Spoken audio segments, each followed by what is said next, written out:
হরে কৃষ্ণ। প্রিয় কৃষ্ণ ভক্তবৃন্দ, আশা করি ঈশ্বরের কৃপায় আপনারা সকলেই ভালো আছেন।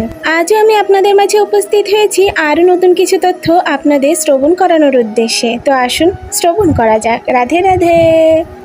রাক্ষসরাজ রাবণের ভগিনী শূর্পণখা রাম ভার্যা মহালক্ষ্মী সীতাকে রাবণ ভার্যা হওয়ার জন্য তাকে আনতে উদ্যত হলে রামানুজ লক্ষণ তার নাক কান কেটে দিল।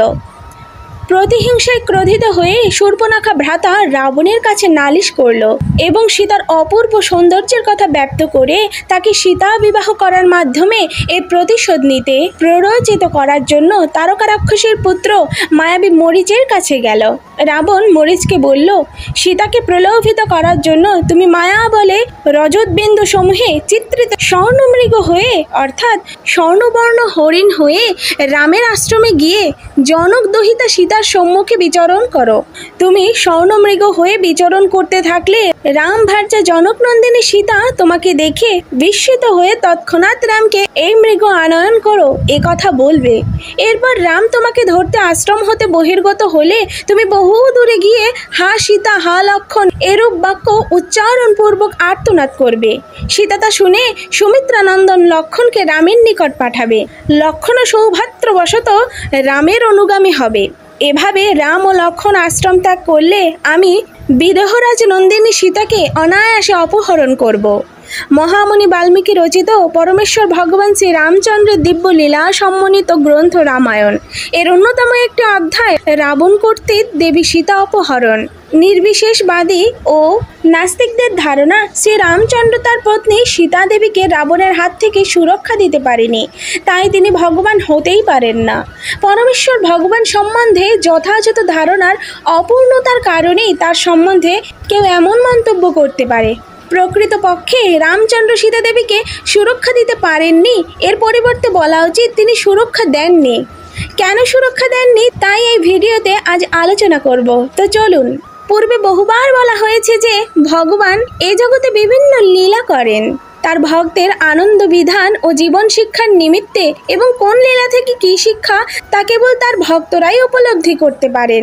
অপরপক্ষে সাধারণ মানুষ তাকে বুঝতে পারে না, তার নিন্দা করে। সীতা দেবীকে অবশেষে রামচন্দ্রই উদ্ধার করেছিলেন, আর অসামর্থ্যের লীলাচ্ছলে এ কার্যে তিনি তার পরম ভক্ত লক্ষণ, সুপ্রিয় বিভীষণ, হনুমান ও অন্যান্য বানর সেনাদি বিভিন্ন ভক্তদের তার সেবায় যুক্ত হওয়ার সুযোগ প্রদান করেছিলেন। তাছাড়া হরিণরূপী মরিচের ইচ্ছা ছিল যে সে ভগবান শ্রী রামচন্দ্রের হাতে নিহত হবে, এবং সেজন্য ভগবান একটি ঘটনার আবহ তৈরি করে তাকে সেই সৌভাগ্য প্রদান করেছিলেন। রাবণ কর্তৃক সীতা অপহরণের লীলা তা থেকে আমরা অনেক শিক্ষা লাভ করতে পারি। প্রথমত, মরিচ যেমন সোনার হরিণ রূপে এসেছিল, তেমনি মায়া বিভিন্ন রূপে আমাদের সামনে উপস্থিত হতে পারে। বিশেষত এই কলিযুগে টিভিতে প্রদর্শিত বিভিন্ন জড়জাগতিক সিরিয়াল, সিনেমা, বিজ্ঞাপন, billboard, internet, Facebook, video game, বন্ধু বান্ধবী, নেশাজাতীয় দ্রব্য, জুয়া খেলা ইত্যাদি হচ্ছে মায়ার প্রলোভন। এগুলো সোনার মায়া হরিণের মতো আকর্ষণীয়, কিন্তু পরিণামে বিপদ ডেকে আনে। সর্বোপরি পারমার্থিক জীবন বিনাশপ্রাপ্ত হয়। দ্বিতীয়ত, সীতা দেবী যেরূপে মায়া হরিণের প্রতি আকৃষ্ট হয়েছিল, তেমনি জীব যদিও মায়ার প্রতি আকৃষ্ট হয়, কিন্তু ভগবান সাধু, গুরু ও শাস্ত্র নির্দেশ এমনকি নিজে এসে বাণীর দ্বারা তাকে নিষেধ করে। কিন্তু বারবার নিষেধ করা সত্ত্বেও জীব যখন সেসব নির্দেশ পরোয়া না করে মায়ার প্রতি আকৃষ্ট হয়, তখন ভগবান তার ভগবত ভক্তি থেকে তিনি দূরে সরে যায়। আমাদের কখনো মায়ার প্রলোভনের প্রতি আকৃষ্ট হওয়া উচিত নয়, কেননা তাহলে আমরা ভগবানকে হারাবো, ঠিক যেভাবে সীতা দেবী ভগবান শ্রী রামচন্দ্রকে হারিয়েছিলেন। ভগবানের চেয়ে তার ভক্ত ও শ্রী গুরুদেবের অধিক করুণাময়। শ্রীরাম ভগবত তত্ত্ব এবং লক্ষণ গুরুতত্ত্ব। সীতা দেবী মায়া হরিণের প্রতি আকৃষ্ট হলে ভগবান শ্রী রামচন্দ্র সীতাকে তত্ত্বাবধান করে, অর্থাৎ ভগবান সন্তুষ্ট হলেও গুরুদেব কাউকে সুরক্ষা দিতে পারে না। হরিণরূপী মরিচ শ্রীরামের কণ্ঠস্বর অনুকরণ করে ভ্রাতা লক্ষণ বলে আর্তনাদ করেছিলেন। তখন সীতাদেবী ভাবছিলেন যে প্রভু রাম মনে হয় কোনো বিপদে পড়েছেন, তাই তিনি লক্ষণকে সেখানে গিয়ে রামকে রক্ষা করতে বলেছিলেন। কিন্তু লক্ষণের সুদৃঢ় বিশ্বাস ছিল যে রামের কেউ কোনো ক্ষতি করতে পারবে না। এ থেকে আমরা শিক্ষা পাই যে আমাদের কখনো ভগবানের প্রতি আস্থা হারানো উচিত নয়। লক্ষ্মণ সীতা দেবীকে একা রেখে যেতে চায়নি, কিন্তু সীতা কটু বাক্যবাণে বিদ্ধ হয়ে তিনি সীতা দেবীকে ত্যাগ করতে বাধ্য হয়েছেন। তবুও তিনি পূর্ণরূপে তাকে ত্যাগ করেননি। তিনি তখন বনদেবতা ও দিকমণ্ডলের হস্তে সমর্পণ করে রামচন্দ্রের উদ্দেশ্যে গমন করলেন। দিকমণ্ডলের স্থলে কোথাও কোথাও বলা হয়েছে যে রক্ষা কবচ হিসেবে লক্ষ্মণ কুটিরের চারপাশে একটি রেখা অঙ্কন করে দিয়ে যান এবং সীতা দেবীকে বলেন যে তিনি যেন এই রেখা লঙ্ঘন বা অতিক্রম না করেন। অর্থাৎ শিষ্য গুরুদেবের কথায় আবদ্ধ হলে বা গুরুদেবকে ত্যাগ করলেও গুরুদেব কখনো তার শিষ্যকে ত্যাগ করতে চান না। আর গুরুদেবের অনুপস্থিতিতে তার নির্দেশী শিষ্যের জীবন পথেও স্বরূপ। লক্ষণ রেখা হলো গুরুদেবের নির্দেশ স্বরূপ। কৃষ্ণ ভাবামৃত গুরুদেব শিষ্যকে আমিষাহার, নেশা, দ্রুতক্রিয়া ও জপমালায় নিয়মিত নির্দিষ্ট সংখ্যক হরে কৃষ্ণ মহামন্ত্র জপ করার নির্দেশ দেন। শিষ্যের কখনো এই নির্দেশগুলো লঙ্ঘন করা উচিত নয়। রাম ও লক্ষণ উভয়ে যখন কুটির থেকে দূরে চলে গেলেন, তখন অসুর রাবণ সাধুর বেশ ধরে সীতার কুটিরে আসে, কিন্তু সীতা তাকে চিনতে না পেরে তার কথার ফাঁদে পড়ে লক্ষণ রেখা অতিক্রম করেন এবং রাবণ কর্তৃক অপহরণ হন। এ থেকে প্রথম শিক্ষা হলো স্ত্রী লোকদের পক্ষে একাকী থাকা বিপজ্জনক। তাদের সর্বদা কারো আশ্রয় থাকা উচিত। শৈশব ও কৈশোর পিতার অধীনে, যৌবনে পতির অধীনে, বার্ধক্যে উপযুক্ত সন্তানের অধীনে। আর যদি কারো সন্তান না থাকে তবে কোনো আশ্রমে গুরুদেবের তত্ত্বাবধানে। দ্বিতীয়ত, শিষ্য যদি গুরুর নির্দেশ অমান্য করে তবে নিশ্চিত রূপে সে বিপদের সম্মুখীন হবে এবং মায়ার আকর্ষণে আসুরি শক্তির প্রভাবে তার আধ্যাত্মিক জীবন বিনাশপ্রাপ্ত হবে। তৃতীয়ত, রাক্ষস রাবণ যেমন সাধুর বেশে সীতা দেবীর সামনে এসেছিল, তেমনি সমাজে অনেক ভণ্ড প্রতারক আছে যারা সাধুর বেশে সাধারণ লোকেদের সঙ্গে প্রতারণা করে, বিশেষ করে এই কলিযুগে। তাদের মিথ্যা মধুর বাক্যে মোহিত না হয়ে আমাদের উচিত তাদের থেকে সাবধান থাকা এবং শাস্ত্র নির্দেশ অনুসারে সদ্গুরু ও ভগবানের আশ্রমে থাকা। অন্যথায় এ সমস্ত অসুরেরা আমাদের ভক্তি সম্পদকে অপহরণ করবে।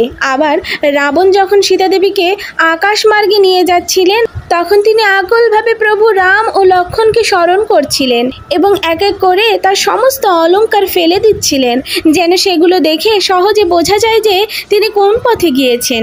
এ থেকে শিক্ষা হলো, জীব যতই অধঃপতিত হোক, যদি ঐকান্তিকভাবে ভগবানের শরণ গ্রহণ করেন তবে ভগবান তাকে বুদ্ধি দান করেন, যেন সেই জীব পুনরায় তার কাছে ফিরে যেতে পারে। পথিমধ্যে রাম ভক্ত জটায়ু সীতামাতাকে অসহায় অবস্থায় দেখে সহায়তা করার জন্য রাবণের সঙ্গে যুদ্ধে লিপ্ত হয়। রাবণ তার একটি ডানা কেটে ফেলে, তথাপি সে মৃত্যু অবধি লড়াই করে চলে। অর্থাৎ ভগবানের সেবার জন্য ভক্তের উচিত তার সর্বোচ্চ সামর্থ্য দিয়ে চেষ্টা করা এবং জন্ম জন্মান্তর ধরে ভগবানের সেবা করার জন্য শত বিপদ সত্ত্বেও দৃঢ় সংকল্প থাকা। আবার এখানে জটায়ু সরাসরি ভগবানের সেবা না করে ভগবানের ভক্তের সেবা করেছেন, আর তাতে ভগবান তার প্রতি অত্যন্ত প্রসন্ন হয়েছেন। সীতা দেবীকে খুঁজতে খুঁজতে রাম লক্ষ্মণ জটায়ুর সম্মুখে উপনীত হন এবং রামচন্দ্র সহস্তে জটায়ুর সব দেহ সৎকার করেন। অর্থাৎ কেউ যখন সম্পূর্ণরূপে ভগবান ও তার শুদ্ধ ভক্তের দাসত্ব স্বীকার করেন, তখন তিনি ভগবানের অত্যন্ত প্রিয় হন এবং ভগবান ভক্তের অধীন হয়ে যান। ভগবান নিজেই তখন তার সেই প্রিয় ভক্তের সেবা করতে চান। এরপর রাম নাম লেখা পাথর জলে ভাসমান সেতু নির্মাণের লীলা থেকে আমরা ভগবান নামের মহিমা সম্বন্ধে জানতে পারি। রাবণ সীতা দেবীকে প্রতারণা দ্বারা জয় করতে চেয়েছিলেন, কিন্তু প্রকৃতপক্ষে রাবণ মায়া সীতাকেই হরণ করেছিলেন। কাম এবং লোভ চির অতৃপ্ততা ঔদ্ধত্য ও ঈশ্বর জন্ম দেয়। রাবণ কখনোই সীতাকে লাভ করতে পারেননি, বরং এর কারণেই রাবণের বিনাশ নিশ্চিত হয়েছিল। তাছাড়া ভক্ত বা পরস্ত্রীকে অবমাননা করার শাস্তি যে কতটা ভয়ঙ্কর, এ শিক্ষাও আমরা রাবণের এই লীলা থেকে লাভ করতে পারি। সীতা অপহরণে এই লীলায় রয়েছে এমন অনেক উন্নত শিক্ষা, যা ব্যক্তি জীবনে প্রয়োগ করার মাধ্যমে বদ্ধজীব খুব সহজেই ভগবানের ধামে ফিরে যেতে পারে। সেই জন্যই ভগবান এমন বিচিত্র লীলা সম্পাদন করে থাকেন। এছাড়াও সীতা অপহরণের পেছনে রয়েছে আরও গুপ্ত তথ্য, যেসব কারণে ভগবান শ্রী রামচন্দ্র নিজ পত্নীকে রক্ষা না করতে পারার মতো অসমর্থের ন্যায় লীলা করেছেন। সীতা অপহরণের পেছনে আরও গুপ্ত তথ্য, যদি তথ্যগুলো জানতে চান অবশ্যই কমেন্ট করবেন। তাহলে আজকে এই পর্যন্তই ভিডিওটা। রাধে রাধে। গোপলীলা কাহিনী এই চ্যানেলটির উদ্দেশ্য হলো আপনাদের হৃদয় কৃষ্ণ প্রেম ও ভক্তি জাগ্রত করা। আমাদের যে কোনো রকম ভুল ত্রুটি ক্ষমা সুন্দর দৃষ্টিতে দেখবেন এবং এরকম নিত্য নতুন কাহিনী আরও শ্রবণ করার উদ্দেশ্যে আমাদের চ্যানেলটিকে সাবস্ক্রাইব করে আমাদের পাশে থাকবেন। রাধে রাধে।